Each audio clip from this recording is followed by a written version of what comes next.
अस्सलाम वालेकुम। आज का जो हमारा टॉपिक है वो है क्लोरोप्लास्ट। क्लोरोप्लास्ट भी माइटोकॉन्ड्रिया की तरह एक डबल मेम्ब्रेन बाउंडेड ऑर्गेनेली है।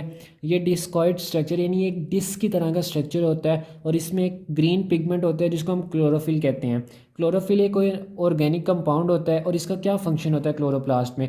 ये लाइट एनर्जी को एब्जॉर्ब करता है और वह जो ऑर्गेनिक फूड होता है उसको मैन्युफैक्चर करवाता है। इसी वजह से ये जो फोटोसिंथेसिस का प्रोसेस होता है प्लांट्स में उसके लिए बहुत ही ज़्यादा इंपॉर्टेंट होता है। इसमें जो सेंट्रल एटम होता है वो मैग्नीशियम होता है। अब क्लोरोफिल का जो स्ट्रक्चर होता है ना वो हीमोग्लोबिन के स्ट्रक्चर से बहुत ज़्यादा मिलता है। फ़र्क सिर्फ इतना होता है कि जो हीमोग्लोबिन का स्ट्रक्चर है वो हमने पढ़ा हुआ है, उसमें आयरन एटम होता है सेंटर पे।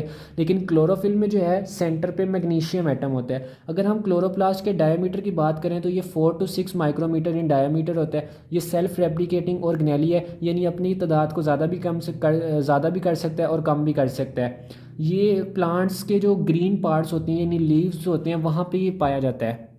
अगर हम इसके स्ट्रक्चर की बात करें तो कंपाउंड माइक्रोस्कोप के अगर नीचे हम इसको देखें तो इसका जो स्ट्रक्चर होता है वो हेट्रोजीनस होता है। हेट्रोजीनस का क्या मतलब है कि इसमें बहुत ज़्यादा चीज़ें होती हैं। डाइवर्स इन कंटेंट होता है, यानी इसके अंदर हमारे पास ग्रेन्यूल्स मौजूद होते हैं, ग्रेन्यूलर स्ट्रक्चर मौजूद होते हैं जिनको हम ग्रेना कहते हैं। और इलेक्ट्रॉन माइक्रोस्कोप के नीचे अगर हम इसको देखें तो इसके 3 कंपोनेंट्स हमें वाज़े तौर पे नज़र आते हैं। वो 3 कंपोनेंट कौन से होते हैं? स्ट्रोमा, थाइलाकोइड और इन्वेलप। अब हम इसके स्ट्रक्चर को देखते हैं।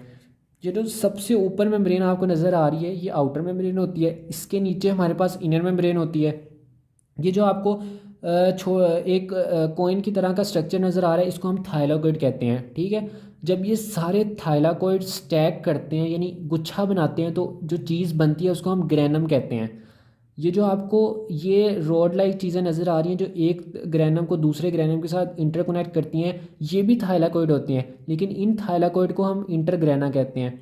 ये जो कोइन की तरह के थाइलाकोइड्स हैं ये स्मॉलर थाइलाकोइड होते हैं और ये जो रॉड की तरह के थाइलाकोइड्स होते हैं इनको हम लार्जर थाइलाकोइड कहते हैं। और ये जो आपको सारा मैट्रिक्स ये जो नज़र आ रहा है इनर में ब्रेन के अंदर सारा ये स्पेस, ये जो मैट्रिक्स, इसको हम स्ट्रोमा कहते हैं। और माइटोकॉन्ड्रिया के केस में हमने उसको माइटोकॉन्ड्रियल मैट्रिक्स कहा था।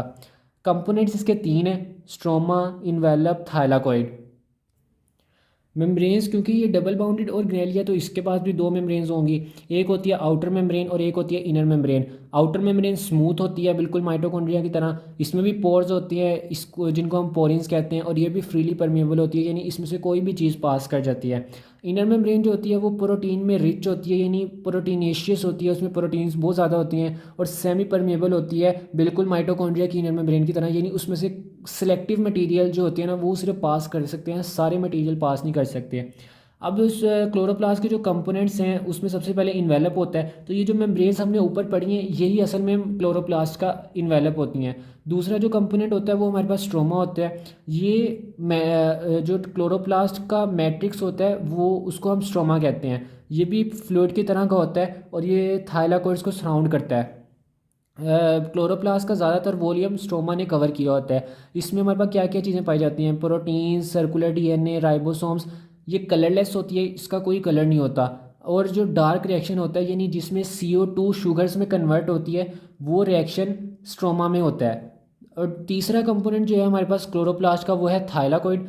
थाइलाकोइड हमारे पास डबल मेम्ब्रेन स्ट्रक्चर होता है, फ्लैट होता है, वेजिकल्स की तरह का होता है। थाइलाकोइड की 2 टाइप्स होती हैं, स्मॉलर थाइलाकोइड और लार्जर थाइलाकोइड्स। स्मॉलर थाइलाकोइड वो डिस्क लाइक होता है, कोइन की तरह का होता है। मैंने आपको पहले उसका स्ट्रक्चर भी दिखाया था और ये एक दूसरे के ऊपर पाइल अप होते हैं जिसकी वजह से हमारे पास एक स्ट्रक्चर बनता है जिसको हम ग्रेना कहते हैं। लार्जर थाइलाकोइड रॉड की तरह के होते हैं और ये एक ग्रेना को दूसरे ग्रेना से कनेक्ट करते हैं, इसको हम इंटरग्रेना भी कहते हैं। लार्जर थाइलाकोइड को हम इंटरग्रेना भी कहते हैं। ये बात याद रखनी है कि जो स्मॉलर थाइलाकोइड होते हैं वो ग्रीन इन कलर होते हैं, जबकि जो लार्जर थाइलाकोइड होते हैं ये कलरलेस होते हैं, इनका कोई कलर नहीं होता क्योंकि इनके ऊपर कोई पिगमेंट नहीं पाया जाता।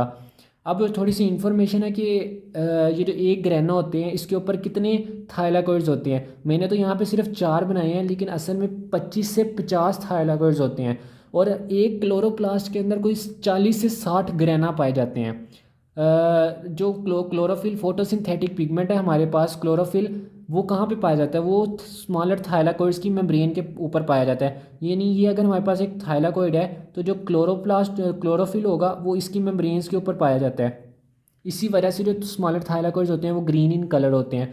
थाइलाकोइड का फंक्शन क्या होता है, यानी क्लोरोप्लास्ट का फंक्शन क्या होता है, ये हमारे पास platform for the light reaction of photosynthesis. Thylakoid के ऊपर लाइट रिएक्शन होता है, यानी जिसमें हमारे पास लाइट एनर्जी कैप्चर होती है और उसको हम यूज़ करते हैं, उसकी फिक्सेशन होती है, उस रिएक्शन को हम लाइट रिएक्शन कहते हैं। और फोटोसिंथेसिस का लाइट रिएक्शन जो होता है वो थाइलाकोइड के ऊपर होता है। अब क्लोरोप्लास्ट का जो ओवरऑल फंक्शन होता है ना, वो फोटोसिंथेसिस परफॉर्म करना होता है। फोटोसिंथेसिस के दो रिएक्शन होते हैं, लाइट रिएक्शन और डार्क रिएक्शन। हमने पढ़ा है कि जो लाइट रिएक्शन होता है वो थाइलाकोइड के ऊपर होता है और जो डार्क रिएक्शन होता है वो स्ट्रोमा के ऊपर होता है। तो ओवरऑल अगर हम बात करें तो जो क्लोरोप्लास्ट का फंक्शन होता है वो फोटोसिंथेसिस परफॉर्म करना होता है।